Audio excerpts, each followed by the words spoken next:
Hey, Frank and Lizzie, Bill Padula here, president of the National Pressure Injury Advisory Panel.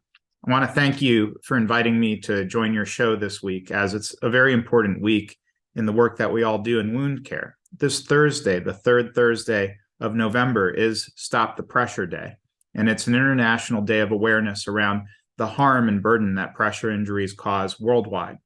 The NPIAP is celebrating this occasion, or remembering this occasion, with a conference on public policy issues in Washington, D.C., Friday and Saturday. I hope that those folks out there who are concerned about pressure injury care, how to better prevent it using the best practices available, and think about policy solutions to this matter, come join us, or find out more ways to stay up to date on what comes out of this conference.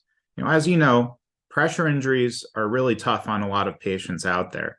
We estimate that there are over 2.5 million cases in the United States that happen every year in hospitals, in nursing homes, in home health, you name it.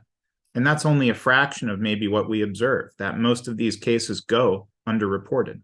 We estimate $27 billion in acute care costs. That's billion with a B, like Bill.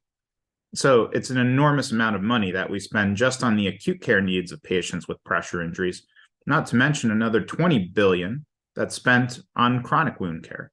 So altogether, a $50 billion issue in the United States. Thirdly, the fatality caused by pressure injuries in the United States. 60,000 deaths has been estimated annually from pressure injury resulting in our country for over a decade. That's in the top 10 causes of fatality among diseases by the CDC standard. That's almost as many people who die in the United States from opioid-related deaths, from cardiovascular disease, from cancer, more than patients who die from HIV/AIDS. So we have a concerning condition. The exciting part about all of this is we know how to prevent it. It's about skin checks and risk assessments every day for every patient in a bed, in a hospital, in a nursing home.